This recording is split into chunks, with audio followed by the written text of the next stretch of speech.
अब मेरी माँ रही नहीं तो अब मुझे कुछ खोने का डर नहीं है। मैं उस लड़की को वार्निंग देना चाहती हूँ मीडिया के द्वारा। जब मैं बिग बॉस मराठी में थी 1.5 महीना, बहुत फ़ायदा उठाया तुमने। नाम नहीं बताऊंगी, वक्त आने पर फ़ोटो वीडियो सब कुछ बताऊंगी। इसीलिए आदिल, आपने 8 महीने की शादी मेरी खामोश रखवाई ये अफेयर्स करने के लिए। कहते हैं तुम मेरी भगवान हो, मेरा खुदा हो, अल्लाह के बाद तुम हो। नहीं, मुझे खुदा अल्लाह से कंपेयर मत करो। मैं एक मिट्टी हूँ, मिट्टी में मिल जाऊंगी। मुझे एक बीवी बनना है, बच्चों की माँ बनना है। मैं एक इंसान बनना चाहती हूँ। आप समझ रहे हैं? बस मुझे जाना है और मैं ये कहना चाह रही हूँ कि अभी मैं इनके अफेयर्स के फोटो वीडियोस कुछ नहीं दिखाना चाह रही हूँ। 8 महीने तक मैं ऐसे रही। जी मेरा शोहर, जी मेरा शोहर, जी मेरा शोहर, जी मेरा अस्सलाम वालेकुम, जी मेरे शोहर। आप पल के झुका के रही, इसलिए आपने डिनाई किया था मेरी शादी का। Because of that girl, because of that girl, इसलिए आपने मेरी शादी का डिनाई किया था। और 5, 6, 10 दिन में आपने बाद में दुनिया के फैंस के, मीडिया के डर के मारे बाद में आपने कबूल किया। मैं किसी की सीढ़ी नहीं बनना चाहती हूँ। तुम मुझे सीढ़ी मत बनाओ। सीढ़ी बना के आगे बढ़ के क्या हासिल कर लोगे? ईमानदारी से आपने मेरे से शादी करी, प्यार किया। मैं अभी दुनिया जो हंस रही है मुझ पर, आधे से ज़्यादा हंसो मत। पहले मेरी माँ की कैंसर का पहाड़ टूटा मुझ पर, फिर पुलिस जो मुझे इंक्वायरी के लिए लेकर गई उसका पहाड़ टूटा, फिर मेरी माँ की मौत का पहाड़ टूटा। उसके बाद मेरे पीछे ये सब हो रहे गंदे अफेयर का पहाड़ टूटा। जो मैं कहती हूँ ना मेरी शादी खतरे में है, वो लड़की को वार्निंग दे रही हूँ मीडिया के सामने। मेरे आदिल के बीच में शादीशुदा पति पत्नी के बीच में आओगी, शर्म आनी चाहिए। एक औरत का घर तोड़ रही है। आदमी तो होता ही कुत्ता है, आदमी तो होता ही कुत्ता है। तुम जाओगे तो करेगा ही। तुम एक शादीशुदा औरत की जिंदगी खराब कर रही हो। शुक्र करो अभी तुम्हारा नाम नहीं लिया मैंने, तुम्हारी वीडियो वायरल नहीं की वीडियो में। जब मैं पल के झुका के बर्दाश्त करना जानती हूँ तो आंख उठा के अपने स्वाभिमान के लिए, अपने मैरिज के लिए लड़ना भी जानती हूँ। समझ रहे हैं आप लोग? अभी भी वार्निंग दे रही हूँ, पर्दाफाश कर दूंगी। आदिल, आपको भी वार्निंग दे रही हूँ, अभी से उस लड़की का नाता छोड़ दो। सुबह का भूला शाम को घर पे आ जाए, उसे भूला नहीं कहते।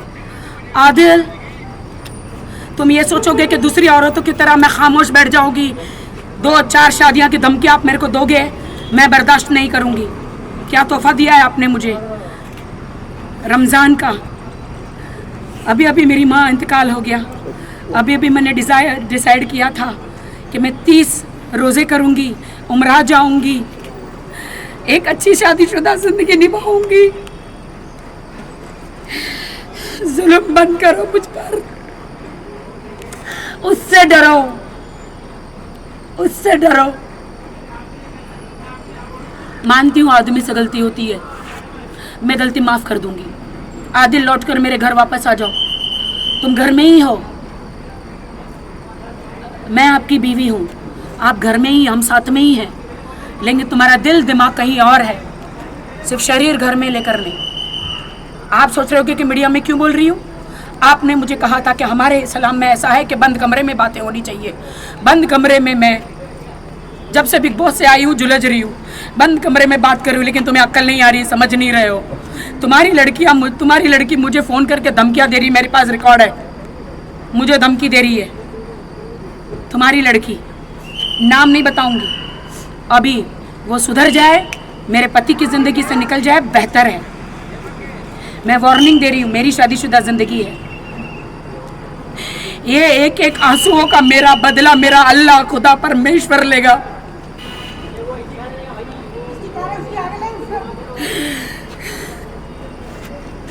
अभी भी मेरी माँ को मैं दफना के आई हूँ। आदिल, आदिल,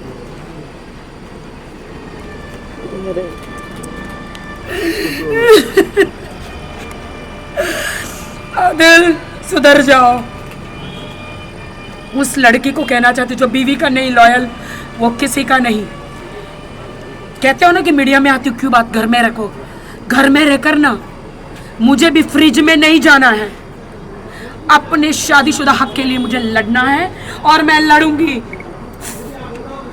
आपने बात की क्या आदिल भाई, आदिल से? सब मालूम है उसे, सब जानते हैं, आधे से ज्यादा नहीं जानते सच्चाई। बोली थी जब मेरी माँ हॉस्पिटल में थी मैं, अब वो लड़की मेरे सर पे मुतना चाहती है। मुझे आदिल का उसको साथ है, इसलिए वो लड़की मुझे डंके की चोट पर कहती है कि वो तुम्हें छोड़ेगा और 100% मुझसे शादी करेगा। इसलिए तुमने 8 महीने की शादी मेरी छुपाई आदिल। तुम्हारी आंटी ने, तुम्हारे सब लोगों ने बोला बेटा एक चांस दो, 10 चांस दिए मैंने आदिल को। तो आगे क्या करना है? मुझे नहीं पता है। मैं रमजान के 30 रोजा करना चाहती हूँ। मैं आदिल से घर बसाना चाहती हूँ। मैं आदिल के साथ उम्रा जाना चाहती हूँ। वो मेरा शोहर है, मेरे शोहर के बीच में, मेरे घर के बीच में कोई लड़की ना मेरा घर तबाह करने की कोशिश ना करे।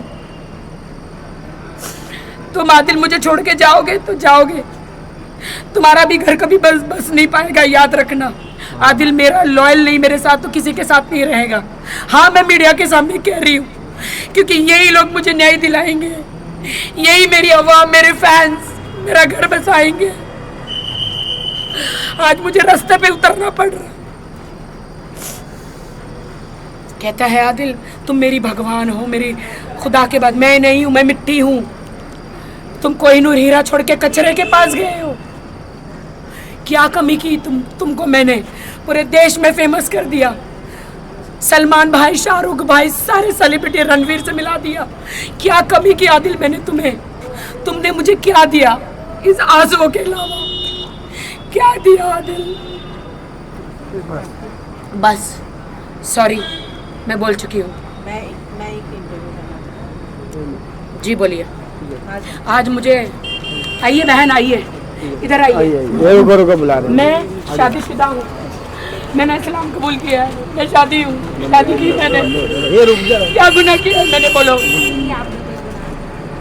मेरी माँ का इंतकाल हुआ, दफनाया अभी, और मुझे धोखा मिल रहा है। फातिमा नाम है मेरा, मैंने अभी चेंज किया है सब कुछ। मैं सिर्फ घर बसाना चाहती हूँ, सिर्फ मैं बीवी माँ बनना चाहती हूँ। मुझे सड़क पे आना पड़ रहा है। हम भी साथ में हैं।